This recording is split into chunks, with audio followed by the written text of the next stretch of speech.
Engkau datang, Engkau mati bagi kami, sehingga masa depan kami penuh pengharapan. Kami tidak mau menyia-nyiakan Tuhan, khususnya momen Natal seperti saat ini. Bukan sekedar hanya ritual-ritual belaka Tuhan, tapi perjumpaan dengan Tuhan hari lepas hari. Dan kami mengucap syukur dan kami percaya bahwa apapun yang kami lakukan di dalam rancangan Tuhan pasti berhasil, pasti luar biasa. Kami mau tertanam di dalam Tuhan. Dan oleh sebab itu Tuhan, sampai kapanpun firman-Mu menjadi pedoman dan pelita bagi langkah-langkah hidup kami. Kebenaran-Mu menguasai kehidupan kami. Kami sambut firman kehidupan Tuhan. Firman yang selalu membebaskan kami. Firman yang kami hormati. Hanya di dalam satu nama, Yesus Kristus Juru Selamat yang agung. Kami berdoa dan mengucap syukur. Kita sama-sama katakan, amin, haleluya. Silakan duduk, shalom.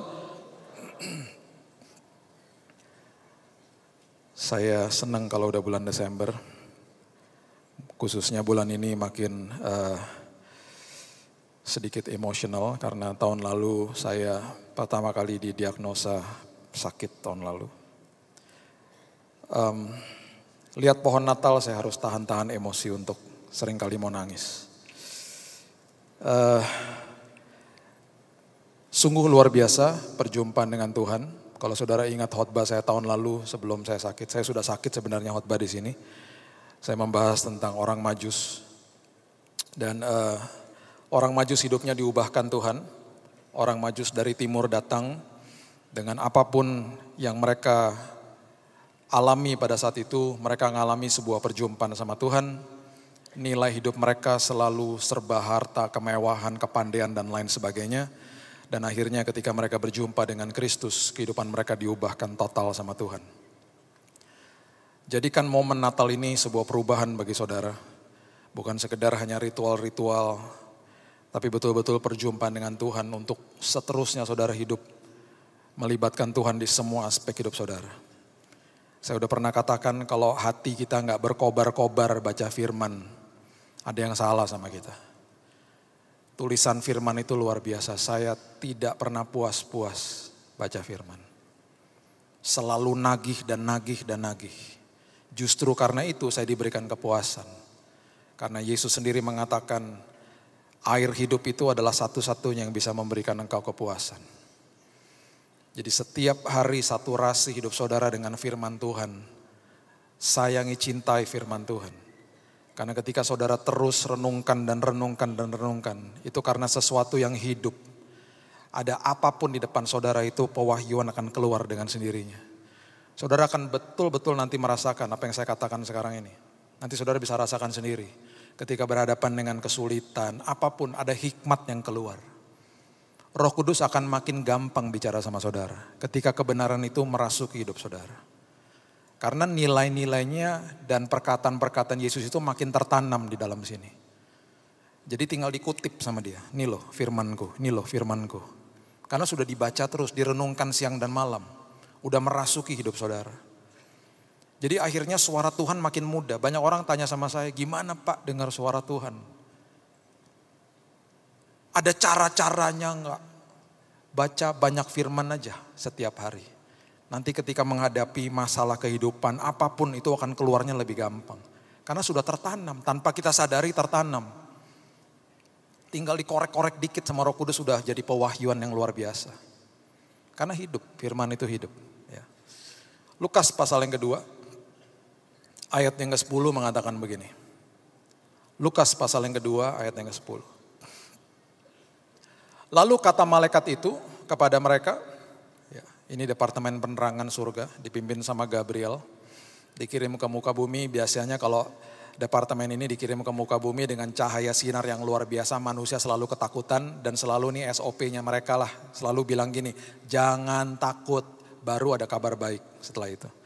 Sebab sesungguhnya aku memberitakan kepadamu, perhatikan kalimat ini. Kesukaan besar. Kesukaan besar untuk siapa? Seluruh bangsa. Seluruh dunia. Hari ini telah lahir bagimu ayat 11 juru selamat yaitu Kristus Tuhan di kota Daud. Masalahnya, kenapa kok sampai hari ini kesukaan besar ini banyak ditolak sama orang? Kok sampai hari ini kesukaan besar ini gak jadi jawaban bagi banyak orang? Bahkan untuk orang Kristen yang menyebut Kristen pun banyak yang tinggalin Yesus juga. Banyak yang kecewa juga. Usut punya usut. Ternyata banyak kekristenan tidak menggambarkan Kristus. Banyak kekristenan tidak menggambarkan Yesus. Makanya Mahatma Gandhi, dia katakan begini, satu-satunya alasan kenapa saya tidak menjadi pengikut Kristus itu karena kekristenan. Ironis.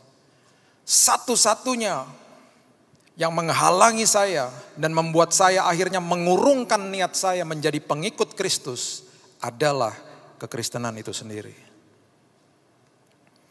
Dia datang ke sebuah gereja, ditolak sama pengawal di depan situ. Waktu itu India masih zaman perjanjian Inggris.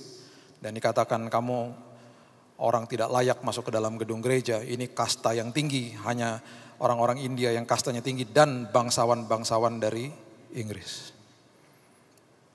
Saya suka dengan pengajaran Yesus. Saya suka dengan apa yang Yesus ajarkan. Tapi saya gak suka sama orang Kristen. Kita udah pernah bahas eksposisi perjalanan ke Emmaus. Bagaimana transisi sebelum Yesus naik ke surga, dia memberitakan dan memberitahu kepada kedua muridnya. Dan pelajaran yang sangat penting bagi kita sudah pernah bahas. Sebentar lagi aku naik, kamu jadi perwakilan aku. Jangan sia-siakan pengorbanan aku.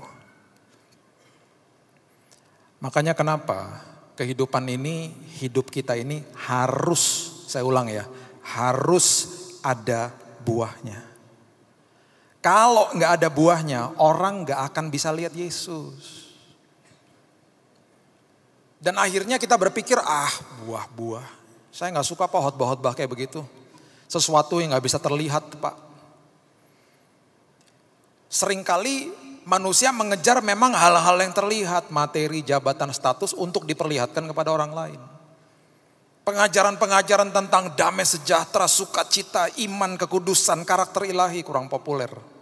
Padahal itu yang menyelamatkan manusia. Padahal itu yang membebaskan manusia. Saudara tidak akan pernah tahu bahwa itu sangat penting sebelum saudara menghadapi sebuah kesengsaraan hidup. Ketika saudara berhadapan dengan kesulitan hidup, perkara-perkara yang tidak terlihat itu menjadi modal utama kehidupan. Di situ kita akan sadar materi saya tidak ada artinya, jabatan saya tidak ada artinya, baju saya tidak ada artinya, status saya nggak ada artinya. Tapi damai sejahtera Tuhan, sukacita Tuhan, iman, pengharapan, itu modal saya. Yang tadinya saya nggak mau dengar khotbah seperti itu, saya tidak kejar hal seperti itu. Di situ kita nangis-nangis. Di situ kita tidak punya kekuatan justru. Padahal ini yang harus dilakukan tiap hari. Mengejar hal-hal yang seperti ini. Karena apa? Ada nilai kekekalan di dalamnya. Dan ketika hal-hal ini dikejar, hal-hal ini saudara hidupi, ini adalah sesuatu yang tidak bisa dicuri sama iblis. Karena diberikan sama kerajaan surga, diletakkan di dalam rohnya manusia. Tidak bisa dicuri sama dunia. Tidak bisa dicuri sama dunia. Dan ketika hidup kita berbuah, bukan sekedar orang lain akhirnya lihat Yesus, lihat kekristenan ini menggambarkan Kristus, kita pun tertolong sama kehidupan yang berbuah gitu loh. Masalahnya orang tidak mau berbuah karena manusia dan banyak kehidupan tidak mau ditanam sama Tuhan. Tidak mau ditanam sama Tuhan. Saya berikan judul khotbah saya, ditanam bukan dikubur. Saya sudah bahas tentang prinsip ini sedikit di khotbah saya yang lalu. Saya mau jelaskan kepada saudara. Yesus hadir, dia hidupnya akhirnya ditanam, bangkit di hari yang ketiga. Sebenarnya kata yang lebih tepat, dia adalah Tuhan yang diplanted, yang ditanam bukan dikubur. Dikubur jadi busuk, ditanam keluar pucuk dan berbuah. Yesus gak pernah jadi busuk. Makanya semua yang dia hidupi, semua yang saya pernah ajarkan di sini yang Yesus menjawab kebutuhan bukan keinginan, itu semua kehidupan dia yang dia jalankan setiap hari. Kalau itu kita teladani, bebas kita. Makanya tuh dalam arti daripada firman yang mengatakan kebenaran memerdekakan hidupku, itu dalam artinya. Dan seringkali kebenaran itu adalah hal-hal yang tidak terlihat. Nah, kalau kita bicara soal ditanam, itu pasti bicara soal biji dan benih. Di dalam pelajaran ini, saya mau beritahu kepada saudara, saya bangga ketika mempelajari pelajaran ini karena di Alkitab Bahasa Indonesia kita lebih tajam daripada Alkitab Bahasa Inggris. Biasanya saya harus buka beberapa kata-kata, saling membandingkan ketika saya mempelajari dan menyiapkan khotbah bagi saudara. Kata biji dan benih itu di Alkitab Bahasa Indonesia kita lebih tajam, dibedakan. Kalau saudara buka bahasa Inggris, itu semuanya diterjemahkannya seed, cuman satu kata, seed. S-E-E-D, seed. Di Alkitab Bahasa Indonesia kita dibedakan, pengertian yang satu biji, yang satu lagi benih. Perbedaannya adalah biji adalah sesuatu yang masih raw, mentah. Makanya digambarkan itu sesuatu yang paling kecil, paling mentah. Sampai iman digambarkan seperti itu.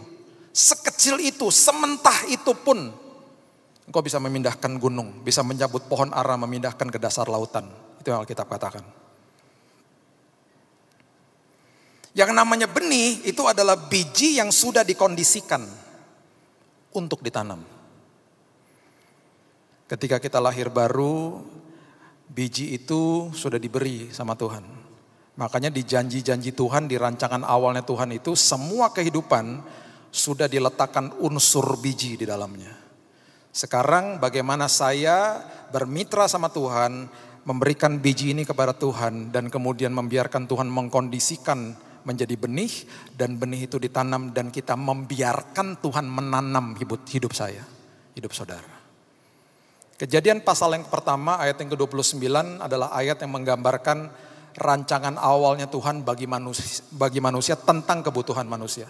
Kejadian pasal yang pertama ayat yang ke-29 mengatakan begini. Berfirmanlah Allah, lihatlah aku memberikan kepadamu segala tumbuh-tumbuhan yang berbiji di seluruh bumi dan segala pohon-pohonan yang buahnya berbiji, itulah akan menjadi makananmu.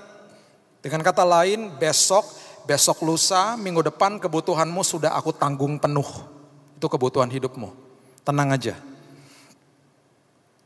Di dalam kebutuhan-kebutuhan hidupmu sudah aku tanam unsur yang namanya biji. Makanya kenapa di ayat ini bijinya disebut 2 kali. Komoditas yang paling luar biasa yang Tuhan titipkan dalam hidup manusia adalah waktu, uang, dan talenta. Waktu, uang, dan talenta adalah titipan Tuhan yang terbesar yang seringkali kita hitung-hitungan sama Tuhan. Karena kita pikir itu milik kita. Padahal itu titipan surga. Di dalam 3 hal ini ada unsur biji. Makanya kenapa harus selalu ditanam. Uang harus ditabur lagi. Talenta harus ditabur lagi, ngajari orang lain. Gak semua orang punya talenta kayak saudara. Semua dikasih kepandian berbeda-beda. Kalau ada yang mau belajar silahkan nih saya kasih. Apalagi waktu. Saya tabur waktu saya, Tuhan. Ini hal-hal berharga. Dan tentang kebutuhan hidup tenang aja karena sudah dicukupkan sama Tuhan. Berapa tahun yang lalu teman saya diperhadapkan dengan sebuah kebutuhan yang luar biasa, ada di persimpangan jalan. Dia harus memilih kontrak ratusan juta atau memilih ikut Tuhan full time waktu saat itu, keputusan yang sangat sulit. Dia bilang, Tuhan saya akan tabur waktu saya akan tabur keuangan saya walaupun tinggal sedikit. Kalau saya ikut Tuhan, ikut full time, 3 bulan pertama saya akan pasti kesulitan ekonomi. Komponen terbesar saya adalah saya harus beli susu. Anak saya masih kecil Tuhan. Dan ini salah satu komponen terbesar, biaya terbesar. Betul, satu hari anaknya kehabisan susu, besok pagi udah harus minum susu lagi, dia tidak telepon siapa-siapa, tidak minta siapa-siapa, dia angkat kaleng susunya, dia bilang, Tuhan, aku buang ini kaleng susu, aku percaya Tuhan akan mencukupi kebutuhan aku. Dia buang kalengnya. Dia bilang besok paginya anaknya bangun, dia udah gak tahu harus minum apa. Tapi tidak pernah bergantung sama siapa-siapa, tidak pernah telepon keluarga atau teman untuk pinjam uang. Karena kalau mau pakai akal manusia kan pinjam uang malam-malam mumpung supermarket masih buka. Dia buang, saya tanya bisa tidur? Ya sedikit khawatir tapi bisa tuh tidur. Betul besok paginya terbangun, anaknya nangis-nangis pagi-pagi. Sekitar jam 5.30, dia udah bilang sama istrinya udah buat teh manis aja. Dia buka pintu kamar, di depan pintu kamar ada meja makan, di atas meja makan ada kaleng susu tulisannya jumbo size. Bingung. Dia lihat ke dapur lah, masih ada kok. Kaleng yang dibuang tadi malam masih ada. Dia bilang sama saya, pertama kali saya lihat kaleng susu saya ketakutan. Karena kayak lihat penampakan sampai dicol-col gini. Karena biasanya kalau saya lihat kaleng susu itu sesuatu yang sangat teduh, itu makanan anak saya kok. Ini ketakutan. Yang dia buang kemarin bukan jumbo size, ini kok jumbo size. Ini sesuatu yang baru pas dicol-col gini lah. Ini berat, ini ada isinya dalamnya. Mbaknya keluar dari kamar. Dari mana mbak? Lah itu jam 5 pagi tadi mertua bapak kan anterin ke sini. Oh kaget. Ngasih tahu, tanya sama istrinya. Kamu kasih tahu sama mama, kita nggak punya susu. Enggak, aku nggak kasih tahu. Telepon mama mertua. Ma, terima kasih ya ma, dikirimin susu. Mama tahu dari mana kita nggak punya susu? Mama nggak tahu. Kok bisa beliin susu? Nggak tahu. Tadi malam mama lagi ke supermarket, mama tergerak aja mau beliin susu buat cucu. Oke, terus kok bisa jam 5 pagi mama ke sini? Mama ada meeting di Bandung, ini kejadian di Jakarta. Mama kan kalau ke Bandung harus lewat tol, sebelum masuk pintu tol kan lewat rumah kamu. Sekalian aja mama dropin. Tuhan tidak pernah telat. On time. On time. Karena janjinya. Jadi dia menepati janjinya, ini loh kebutuhanmu, aku siapkan. Tapi ada unsur bijinya. Tenang aja, hidupmu tenang. Ya, aku cukupi semuanya. Tapi engkau harus belajar nabur. Bahkan hidupmu engkau harus kasih kepada aku supaya aku jadikan benih. Supaya benih itu bisa aku tanam, ya. 2 Korintus pasal yang ke-9 ayat yang ke-10 mengatakan begini. 2 Korintus pasal yang ke-9 ayat yang ke-10, ia yang menyediakan benih bagi penabur, ya, dan roti untuk dimakan. Ia menyediakan benih karena sudah dikondisikan biji itu menjadi benih yang akan ditabur sama Tuhan. Dan roti untuk dimakan. Ia juga yang menyediakan benih bagi kamu dan melipat gandakannya dan menumbuhkan buah-buah kebenaranmu. Nanti buah-buah itu akan tumbuh pada waktunya. Serahkan aja sama aku, tapi tugasmu cuma satu. Ketika aku menanam hidupmu, stay grounded. Biarkan aku menanam engkau. Mazmur pasalnya yang pertama ayat yang ketiga mengatakan begini. Ketika kehidupan ditanam, kehidupan itu menjadi seperti ini. Ia seperti pohon yang ditanam di tepi aliran air. Berarti nutrisinya saudara didapat dari air kehidupan. Apapun terjadi di dunia ini enggak ngaruh sama saudara. Karena saudara dapat nutrisi dari Tuhan. Kalau mau ditanam. Yang menghasilkan buah pada musimnya, tidak layu daunnya, dan apa saja yang dibuatnya berhasil. Masalahnya yang pertama. Orang kalau ditanam, dia suka bingung. Karena tempat ditanam sama tempat dikubur sama. Dua-duanya di bawah tanah. Dua-duanya gelap. Dua-duanya berantakan, dua-duanya merasa sendiri.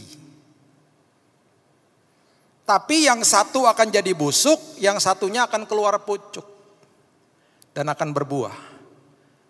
Dan daunnya tidak akan layu, apapun yang dibuatnya berhasil di dalam Tuhan. Seringkali banyak orang gak sabar di dalam itu.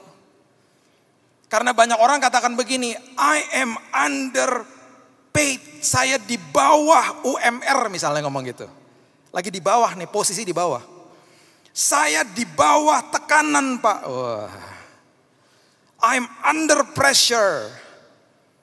Saya di bawah stres. Saya loh Pak, di bawah rata-rata Pak. Orang-orang lebih pandai dari saya.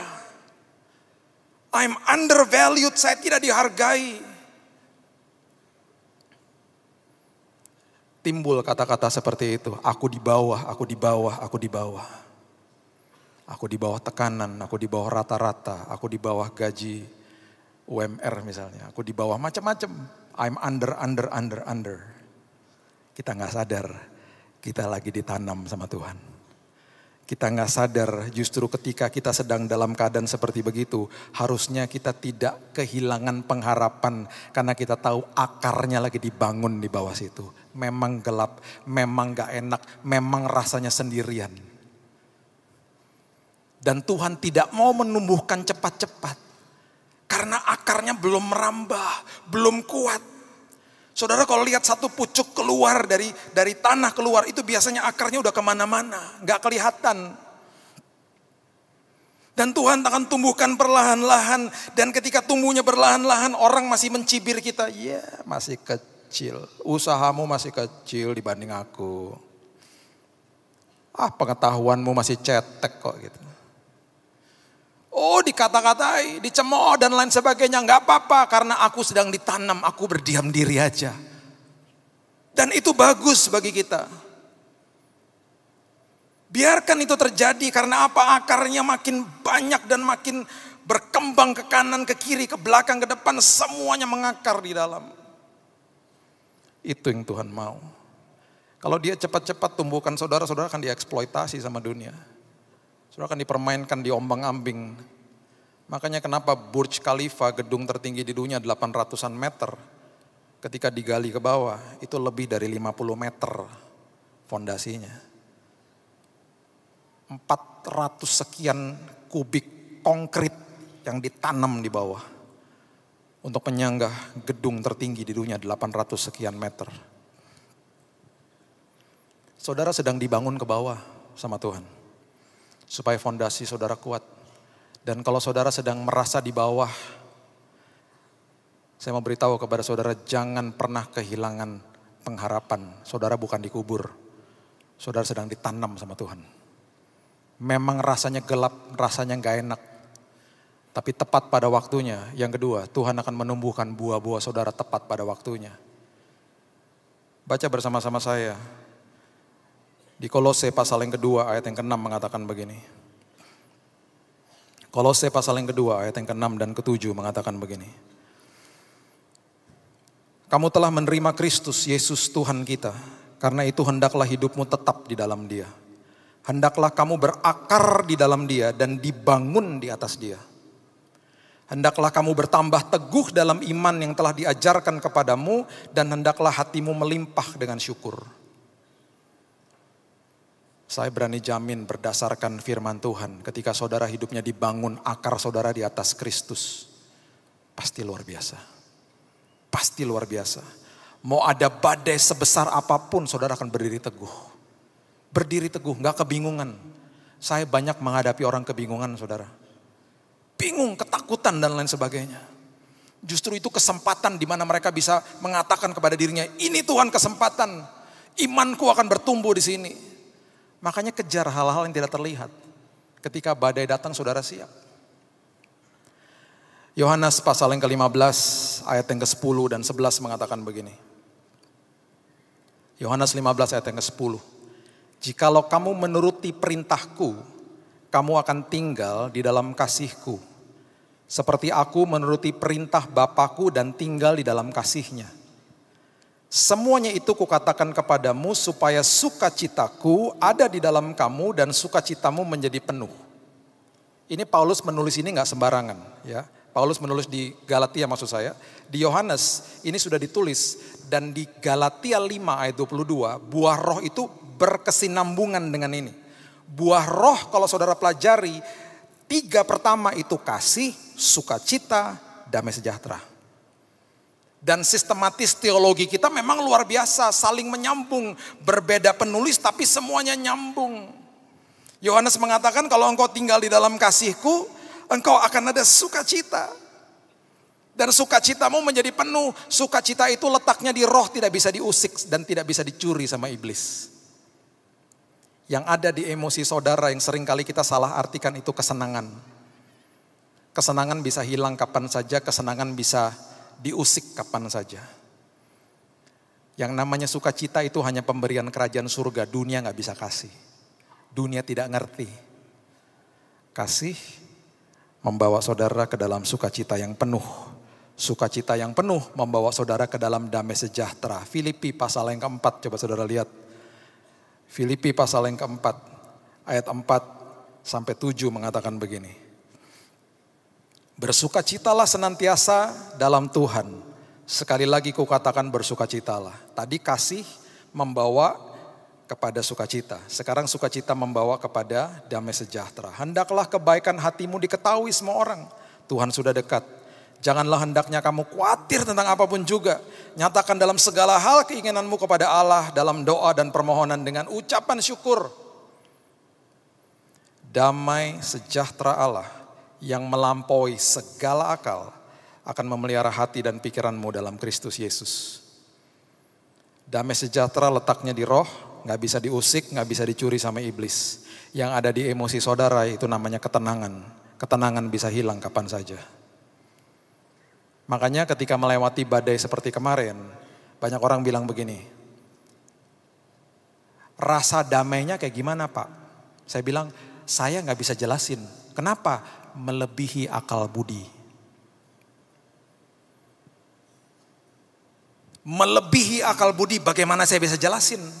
Yang saya bisa tawarkan, tertanamlah, percayalah kepada dia, kamu bisa rasakan juga. Nanti kalau kamu rasakan, kamu juga pasti gak bisa jelasin. Karena melebihi akal budi. Saya sudah saksikan kepada saudara, ada seorang rekan saya yang bertobat terima Yesus. Karena itu. Makanya kenapa? Kabar baik itu akan tersalurkan tanpa saudara banyak bicara. Orang akan lihat buahnya. Dan orang akan percaya yang namanya good news, gospel, Injil itu. Yang malaikat katakan. Karena Yesus secara fisik udah gak ada. Kita perwakilan, kita yang dikatakan kita mengkolonisasi bumi. Menularkan budaya kerajaan surga dimanapun kita berada. Itu penting. Jadi bukan sekedar kita akhirnya menjadi berkat bagi orang lain. Buah itu membawa keuntungan juga bagi saya. Kenapa? Ketika saya hidup di dalam kasih Tuhan, saya menerima sukacita. Saya menerima damai sejahtera. Dan ketika saya melewati kesengsaraan hidup, saya udah punya itu. Saudara tanya sama saya, ada kesenangan kemarin? Ya enggak ada lah di kamar rumah sakit. Ada ketenangan? Enggak ada juga ketika dengar-dengar vonis dokter. Tapi ada sesuatu yang saya enggak bisa jelaskan. Ada sukacita Pak, Bu. Ada damai sejahtera Pak. Seperti apa Pak rasanya? Enggak bisa dirasain, melebihi akal budi kok. Itu yang membuat saya tidur nyenyak tiap malam. Kesenangan hilang enggak masalah, ketenangan hilang enggak masalah. Yang penting ada sukacita sama damai sejahtera. Tidur nyenyak saya. Tiap malam. Makanya Kisah Rasul 12, saya mengaminkan peristiwa ini. Kisah Rasul 12 ayat 6 sampai 7 mengatakan begini. Petrus diperhadapkan dengan kematian. Keesokan hari dia akan diperhadapkan dengan orang banyak dan ada kemungkinan dipenggal juga kepalanya. Karena teman rekannya baru aja dipenggal kepalanya. Dan dia ada kemungkinan besar dipenggal kepalanya, dimasukin dalam penjara. Perhatikan ayat yang ke-6. Pada malam sebelum Herodes hendak menghadapkannya kepada orang banyak, Petrus tidur di antara dua orang prajurit, terbelenggu dengan dua rantai. Selain itu prajurit-prajurit pengawal sedang berkawal di muka pintu. Tiba-tiba berdirilah seorang malaikat Tuhan dekat Petrus dan cahaya bersinar dalam ruangan itu. Tadi kita udah baca ya di awal, kalau malaikat datang sinarnya bercahaya, manusia ketakutan biasanya. Sampai-sampai mungkin malaikat udah capek kali ya. Di departemen penerangan kalau Gabriel mengirimkan anak buahnya, itu pasti udah rolling eyes. Ketika dia begini, manusia ketakutan. Aduh, takut lagi. Jangan takut, capek deh. Mungkin malaikatnya ngomongnya kayak begitu. Itu udah SOP tuh, jangan takut. Terus dia menjelaskan, saya malaikat dari surga. Dia menjelaskan siapa dia, baru kasih kabar. Ini pertama kali dalam sejarah kemalaikatan, perserikatan kemalaikatan, pertama kali didokumentasikan di Alkitab, malaikat datang bersinar di dalam ruangan itu, manusianya nggak bergeming, manusianya nggak bangun. Karena apa? Alkitab mencatat begini. Malaikat itu menepuk Petrus untuk membangunkannya. Katanya, bangunlah segera, maka gugurlah rantai itu dari tangan Petrus. Berarti Petrus tidur nyenyak. Mungkin diketawain kali malaikatnya sama teman-temannya. Ya kurang sakti, manusianya gak bangun. Diam loh. Mungkin gitu kali ya. Saya kalau ceritain sama anak saya begitu soalnya. Sampai-sampai manusianya gak bergeming. Ini pertama kali didokumentasikan di Alkitab. Berarti Petrus tidur nyenyak. Kesenangannya ada gak mungkin. Ketenangannya gak mungkin. Tapi karena hidupnya melekat dengan Tuhan, ada damai sejahtera dan sukacita. Bukan sekedar saudara menjadi berkat bagi orang lain, ini menjadi modal bagi saudara kalau saudara menghadapi badai. Makanya damai yang Tuhan janjikan dalam hidup saudara adalah damai selagi ada badai. Yang dunia janjikan adalah damai setelah badai. Makanya Alkitab mendokumentasikan damai yang melebihi akal budi, gak bisa dipikirkan. Ketika saudara ditanam dan mau ditanam sama Tuhan, kapanpun, dimanapun, menghadapi apapun, saya menjamin berdasarkan kebenaran firman Tuhan, malam tidur nyenyak saudara. Tidur nyenyak.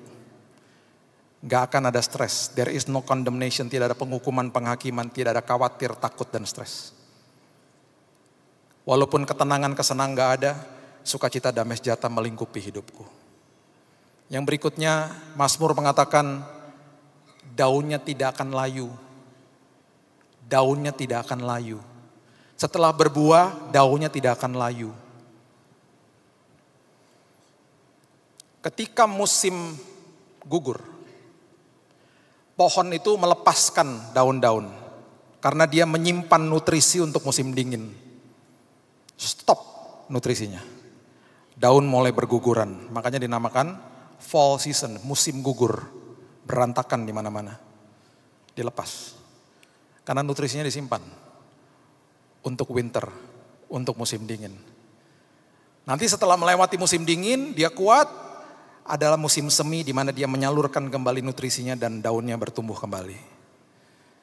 Bagi sebuah kehidupan ketika ditanam di sebelah air kehidupan, semangat saudara tidak akan pernah layu. Saudara akan terus berdaun dan hidupmu akan terus konsisten musim demi musim, musim demi musim. Itu janji firman Tuhan.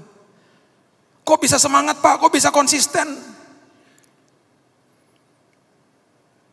Karena tertanam. Yuk saudara, di Natal ini, kabar keselamatan ini, kabar baik ini harus tersiar di mana-mana. Kalau hidup kita tidak berbuah, kita tidak akan bisa memberitakan kepada dunia bahwa ini kabar baik bagi seluruh bangsa. Seluruh bangsa. Ketika saudara berbuah, daun saudara tidak pernah layu. Orang akan berdatangan. Bukan sekedar saudara diuntungkan. Banyak orang akan percaya sama Yesus. Saya sedang melayani 9 orang yang baru terima Yesus di rumah saya. Natal ini adalah Natal pertamanya mereka. Saya excitednya luar biasa. Minggu depan mereka akan datang ke rumah, tanggal 25 maksud saya, mereka akan datang ke rumah semuanya. Dan kami akan merayakan Natal bersama-sama, ini Natal pertama mereka. Merinding saya. Mereka mulai tertanam di komsel di rumah saya semenjak Agustus kemarin. Perkara-perkara besar terjadi. Baru terima Yesus dikasih karunia nubuatan. Baru terima Yesus dikasih bahasa roh. Kagum saya sama pekerjaan Tuhan. Tuhan itu luar biasa dan dahsyat. Makanya hidup di dalam kasih-Nya. Kejar perkara-perkara yang tidak terlihat. Kehidupan kita makin berkualitas di dalam Tuhan. Dan pada akhirnya Mazmur mengatakan apapun yang diperbuatnya berhasil. Jangan pernah uproot yourself. Jangan pernah mencabut dirimu dari proses itu. Banyak orang gak tahan. Dia mencabut dirinya dari proses itu dan memindahkan sendiri ke tempat yang lain. Gak enak di sini, cari tempat yang lebih enak aja. Kalau saya gak mau ditanam di sini. Makanya banyak orang pindah-pindah gereja. Nah, Di semua tempat pasti ada masalah. Bahkan ada orang pindah-pindah keluarga malahan. Cerai sana, cerai sini. Gak mau tertanam. Gak mau tertanam. Salah satu contoh yang akhirnya merepotkan banyak orang adalah ketika Sarah disuruh tunggu 25 tahun sama Tuhan, dia gak mau. Setiap ulang tahun itu pasti mengingatkan dia. Aduh tambah tua ya, mana anaknya? Aduh tambah tua ya. Gak sabar bilang sama suaminya, kamu tidur aja sama hamba saya, namanya Hagar. Biar cepat kita punya anak. Atau kamu yang punya anak. Gegeran sama Hagarnya. Itu contoh orang yang gak mau ditanam. Membuat repot akhirnya semuanya. Tapi ada 3 anak muda, Sadrak, Mesak, dan Abednego. Sebelum dijebloskan ke dalam tungku api, mereka mengatakan begini, ayat terakhir, Daniel 3 ayat 16 mengatakan begini. Daniel pasal yang ketiga, ayat yang ke-16, firman Tuhan mengatakan begini. Lalu Sadrak, Mesak, dan Abednego menjawab Raja Nebukadnezar, tidak ada gunanya kami memberi jawab kepada tuanku dalam hal ini. Bahasa Inggrisnya, we do not need to defend ourselves. Kami gak butuh untuk membela diri kami. Karena kami tahu siapa yang bela kami. Saya gak pernah lupa interview teman-teman atau satu tim daripada Michael Jordan waktu mereka main basket tahun 80-an, 90-an. Mereka katakan begini, saya gak takut. Kadang-kadang tim kita udah jauh tertinggal sama tim lain. Karena saya tahu ada Michael Jordan di dalam tim saya. 90% biasanya kita selalu menang. Karena dia selalu yang bail us out. Dia selalu yang menolong kita di menit-menit terakhir. Yesus tidak pernah berseberangan sama saudara. Dia ada di pihak saudara, dia berperang bagi saudara. Di ujung daripada cerita itu, raja yang menjebloskan ke dalam tungku api adalah raja yang sama yang mengeluarkan mereka dari tungku api. Selagi api itu sedang bernyala. Dan Alkitab mencatat tidak ada bau hangus sedikit pun. 2 minggu lalu ada orang tanya sama saya. Lah sakit, saya baru dengar kesaksiannya sakit. Kok gak kelihatan bekas sakit?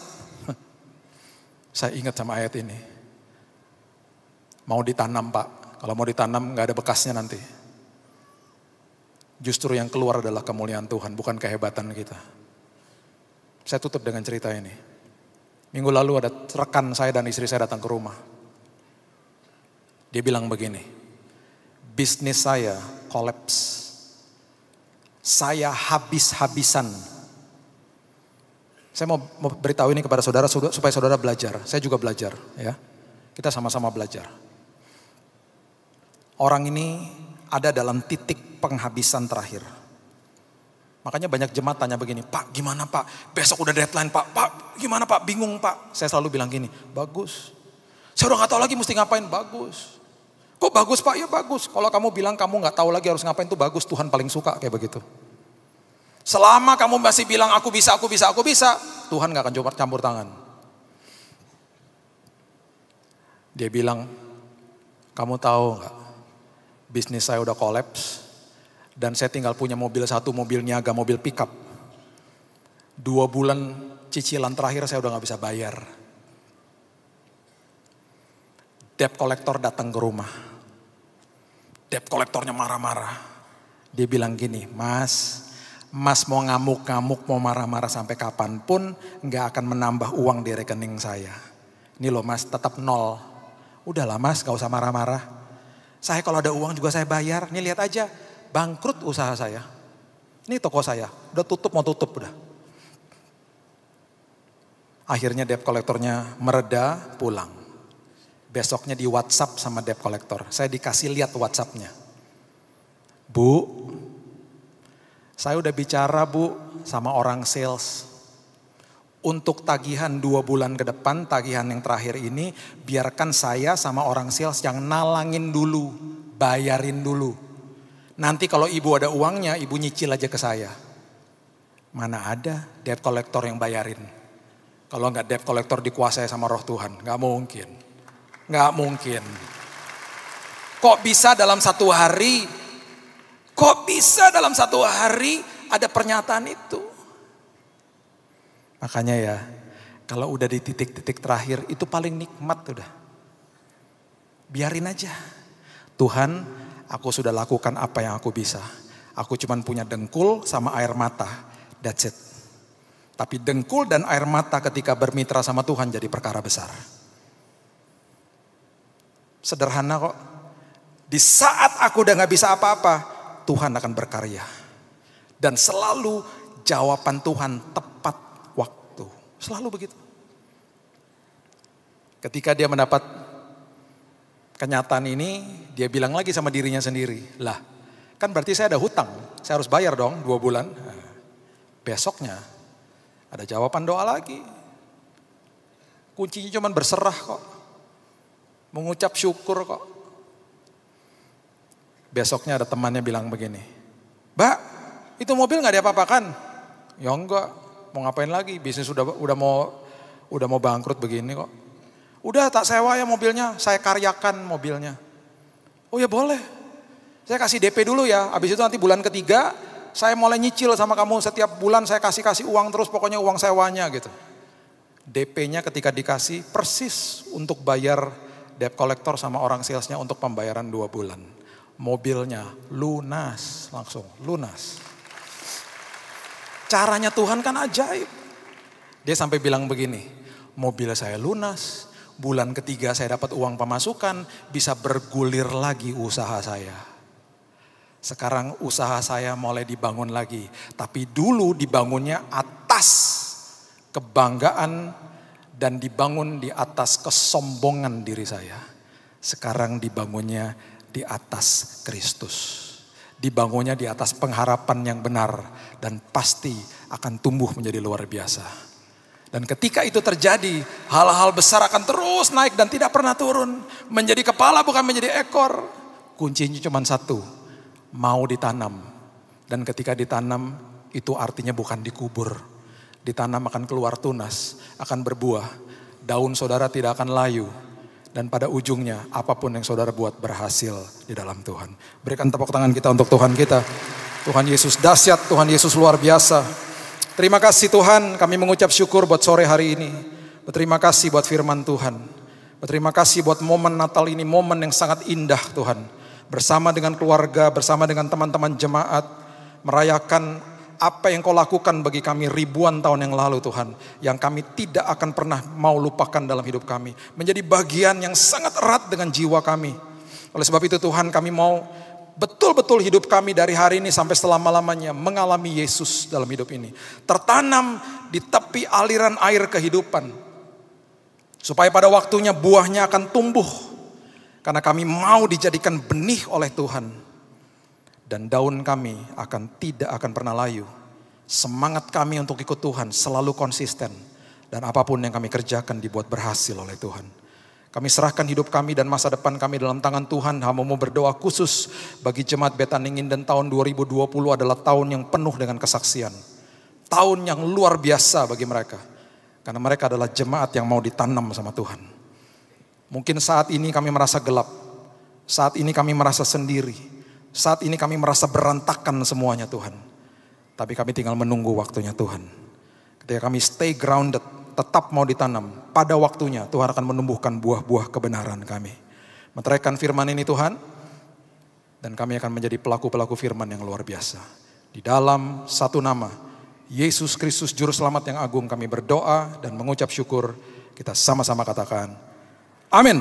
Haleluya. Selamat Natal Betaningin dari saya dan keluarga saya, dan selamat tahun baru, Happy New Year. God bless you.